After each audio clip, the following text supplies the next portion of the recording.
항상 대한민국에 정확하고 빠른 소식을 알리기 위한 시스코프입니다. 구독과 좋아요는 영상 제작에 큰 힘이 됩니다. 대한민국의 강력한 항공기술로 KF-21 보람의 전투기와 편대 비행할 수직이 착륙 무인 스텔스 전투기 계획까지 개발 완료 단계에 접어들었다고 연구 개발 근황을 알려 큰 화제를 모았습니다.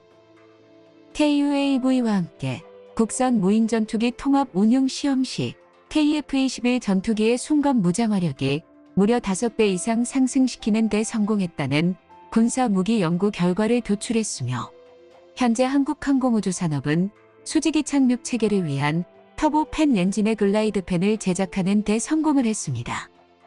저피탐 스텔스 무인기는 한국의 국산 기술로 개발된 터보제트 엔진 한 대를 사용할 예정이며, 전체적인 크기는 유럽연합이 개발 중인 공격형 무인기보다 더욱 거대해진 형상을 지니고 있습니다. 최대 비행 속도는 시속 980km에 달하며 500파운드, 즉 230kg의 정밀유도 폭탄 2발을 내부무장창에 장착할 수 있는데요.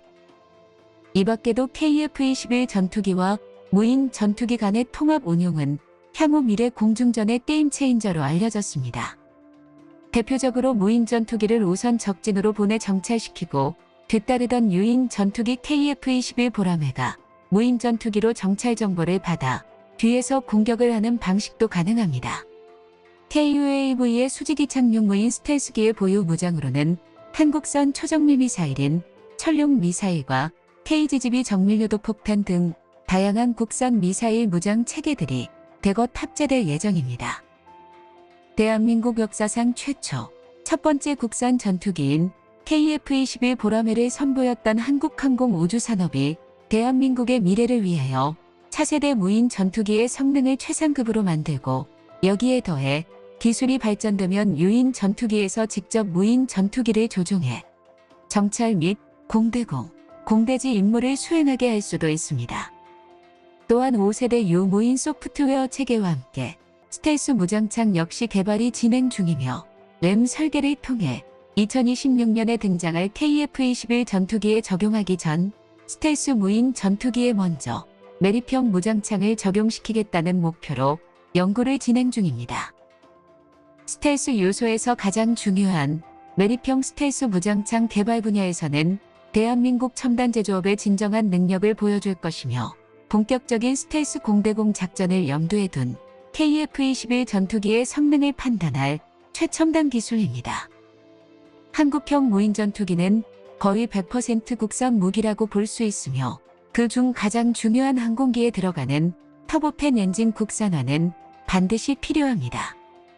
최종적으로 한국산 터보제트 엔진 한 대가 KUS 무인 스텔스기에 탑재될 예정입니다.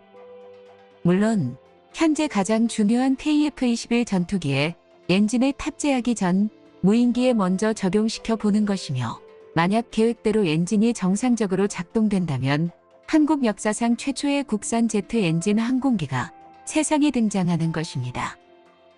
현재 전투기에 탑재할 램제트 엔진의 애프터버너 컴뱃 하드웨어 점검 등 최초의 램팬 터빈 블레이드 시동 준비에 한창입니다. 게다가 무인 전투기에 멈티를 사용하게 되면 KF-21 보라매 유인 전투기의 공격력과 조종사의 생존성을 대폭 높일 수 있는데요.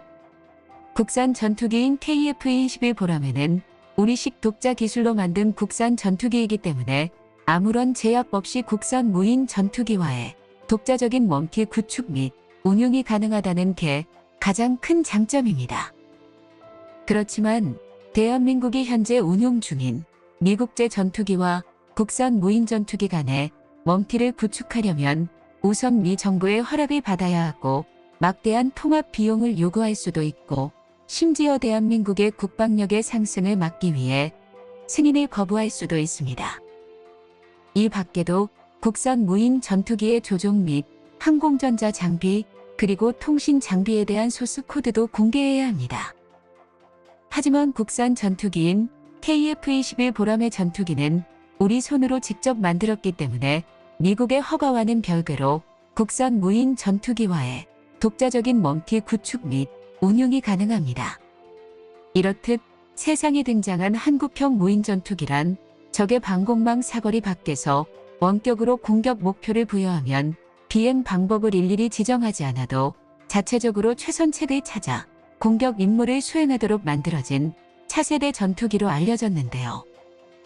대한민국 6세대 전투기의 가장 핵심 기술인 무인 드론 기술과 KF-21 전투기와 함께 운용하게 될 유무인 복합체계, 한국의 스텔스 무인 전투기가 개발이 완료된다면 마침내 대한민국은 6세대 전투기에 대한 유무인 복합체계를 확보하게 됩니다.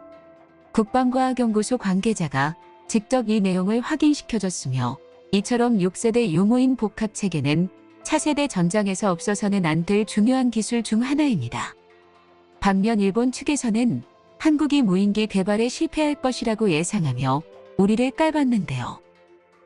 무인기 공개 전 일본 언론들은 한국의 고등훈련기 T-50을 통해 이제 막 항공기 산업의 문을 열었다고 언급했으며, 무인 스텔스기 디자인의 6세대 스텔스 공격기는 개발하는 기술력이 훨씬 까다롭다며 한국의 무인 드론 산업이 예산만 투입된 채 실패할 것이라고 내다봤지만, 우리나라는 일본 언론의 부정적인 전망과 달리 한국형 스텔스 무인기 시험 비행까지 무사히 성공해냈고, 그것을 공개하자 일본 매체들은 한국의 항공 제조업의 저력을 실감하는 반응을 보였습니다. 2020년 국방과학연구소에서는 무인 스텔스기를 개발을 공식적으로 언급했으며, 저피탐 수준의 레이더 반사 수치를 대폭 늘리는 스텔스 기술이 약 80% 기술 수준에 도달했다고 공식 발표했습니다. 국방과학연구소는 레이더에 탐지되기 어려운 비행체 형상, 스텔스 설계 기술과 비행 제어 알고리즘을 개발하여 한국형 KUAV에 필요한 저피탐 스텔스 무인 항공기의 핵심 기술을 확보했다고 밝힌 적이 있습니다. 국산 스텔스 KUAV는 미래의 핵심 기술 분야의 저피탐 스텔스 영상에 한국형 무인 전익기의 형태를 갖추었습니다. 국내 최초로 비행체용 전파 흡수 구조 기술을 비롯하여 대이동 기술, 안테나 내장일체형 구조, 전파 경량 흡수 도료 등 무인기에 적용 가능한 스텔스 핵심 기술 4종을 완벽히 개발했다고 발표했으며, 2030년대에 등장하게 될 저피터 무인기는 무인 정찰기 외의 무인 전투기로도 끝없이 진화할 예정입니다. 2023년에 들어서 우리나라의 선진적인 항공기술은 끊임없이 발전하고 있는 건 모두가 알고 있는 사실 중 하나입니다. 특히 KF-21 전투기부터 시작해 일본의 항공기술을 아득하게 추월했으며, 한국은 일본과 달리 무인 전투기 군사 분야까지 초격차 수준으로 차이를 벌리고 있는데요. KF-21 전투기와 무인기의 기술력을 공유해 응용 가능한 기술을 가장 효율적이게 만들며 집중적으로 투자하는 게 핵심 사항입니다. 영상 제작의 구독과 좋아요가 큰 힘이 됩니다. 이상 시스코프입니다.